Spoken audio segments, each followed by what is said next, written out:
So this book follows a Dr. Laura Reynolds. She comes across something she's not supposed to see, and whatever it is could land her in prison if she ever talks about it.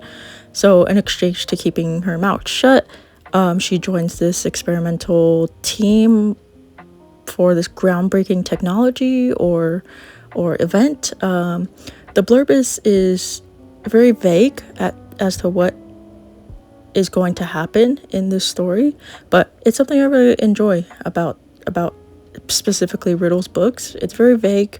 We're thrust into this story that's starts out very grounded, but suddenly becomes super fast paced into this science fiction end of the world type scenario. So I'm very excited about this book. This is definitely number one on my summer reading list because I know Riddle's books I'm going to like because I've read a few of them before. And yeah, I can't wait to see what this one is about.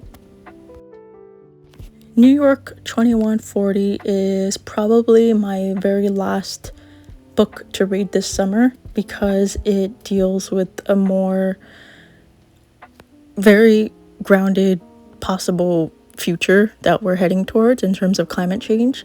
So this book follows a New York set in 2140 in which it's very submerged in water, and it follows a bunch of characters kind of navigating this new city, this new world. And I have a feeling that there might be some kind of like heartbreaking moments in this book. That's why it's something I want to read, but it's not something I'm pushing myself to read right away.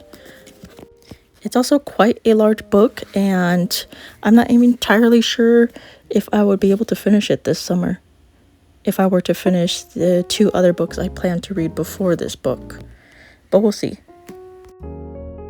This last book, The Bone Season by Samantha Shannon, is a more science fiction fantasy novel, and this is my second read for the summer. This is the fully revised, edited text, and this was released maybe about 10 years after it first released in about 2013, 2012. It follows Paige Mahoney in London. The year is 2059, and there's this republic of people who kind of want to get rid of all these people with powers or unnaturalness. Paige Mahoney is a dreamwalker, a rare and formidable kind of clairvoyant, and yeah, it kind of follows this new society of trying, or this new republic trying to deal with these new kinds of people with power. So very current, I guess. So to be a bit fiscally conservative in this July, August, I don't really count September as summer, but I think technically it is. But I'm only counting July and August as summer, and to kind of take advantage of all the sci-fi that's out there instead of finding which streaming services offer what or renting movies here and there. I'm just going to pay a flat $9.99 for the month of July and then into August, and pretty much binge watch every sci-fi offering that's on Apple TV Plus. They've somehow gotten into being very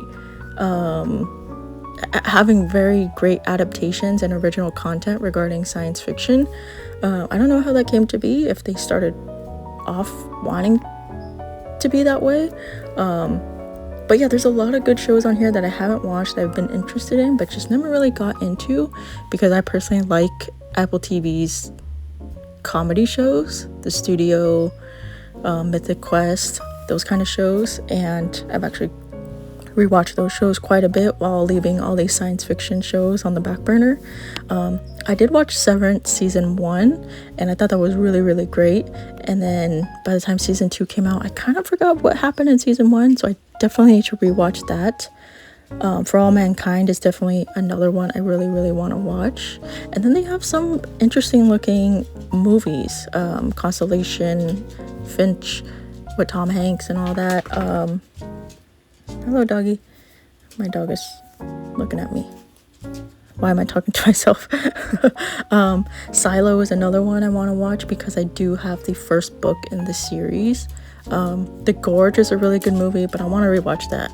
I want to kind of see if I could see any little Easter eggs or something. I don't think there is, but Murderbot is another one. I do have the first book on my Nook, so that's another one I do want to watch before I read the books.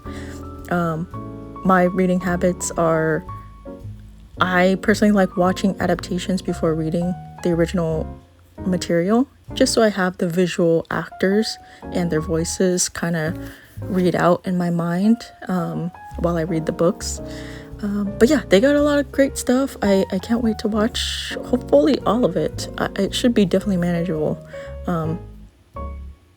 Maybe I'll start with Murderbot to have that funny feel.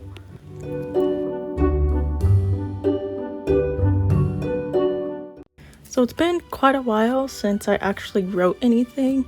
My genre of my preferred genre of writing is fantasy, and I think for this topic I'm going to include only for writing science fiction and fantasy together, because I do have some parts of science fiction in the little project I'm working on, but it's mostly geared towards fantasy.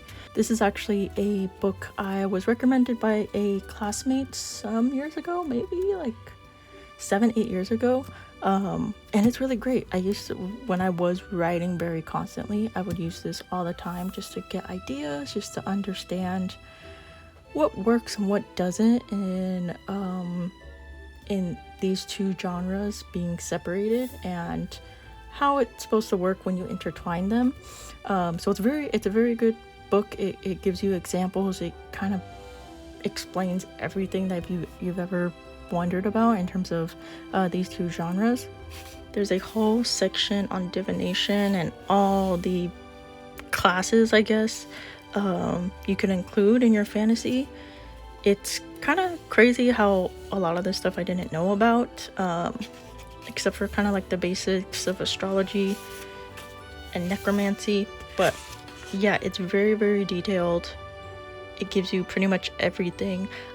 I wouldn't be surprised if a lot of Dungeons and Dragons people, I don't know what they're called, the people who make the games or whatever, if they use this, because there's a lot of stuff on here, building your own magical world and things to pay attention for when you are creating things from the ground up, like things to consider in terms of consistency. So you don't want like one character to be able to do one thing in like the first 10 pages, but then like 50 pages later you completely forget that they're able to do that. So just to show you the table of contents very quick.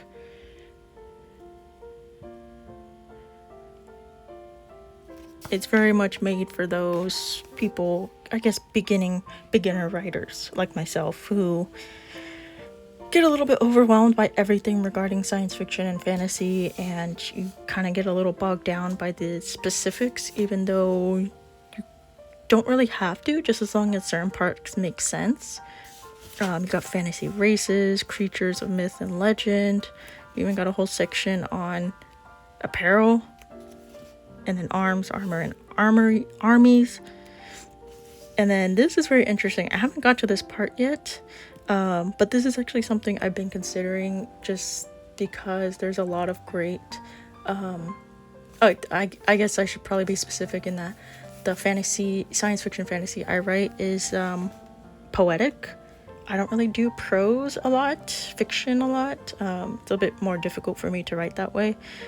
Poetry is a little bit more free and more, I guess, creatively fun in terms of using words in certain ways and punctuation in certain ways. You kind of get to have a little bit more fun and creativity in terms of writing poetry versus fiction.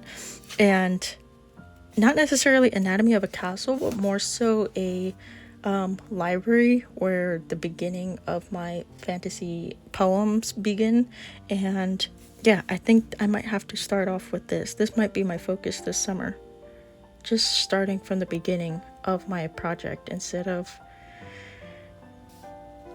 like overwhelming myself by trying to create everything first instead of creating the story first and then creating the characters and then the rest of the other parts of the plot. So yeah, this is my this is going to be my main tool, my main resource this summer for writing. I don't want to give myself a goal in terms of page number or maybe line number. I just kind of want to get into the groove of writing. Hopefully by the end of summer, this little slim notebook will be halfway full. Maybe I'll give myself that goal. But yeah, that's just my short goals for this science fiction summer. I'm going to do updates throughout July, throughout August, and yeah, give some thoughts on the stuff that I've watched, read, and then yeah, do a final look back on what I've written. So yeah, anyone who's watching this, let me know if a science fiction summer is something you've ever done before. Maybe it's in another season. Science fiction fall, I think, sounds the best. I don't know why. You got all the falling leaves, the cool, chill wind, and for some reason that screams science fiction to me. But yeah, anyone out there who's watching, let me know what your thoughts about pairing a genre to a season.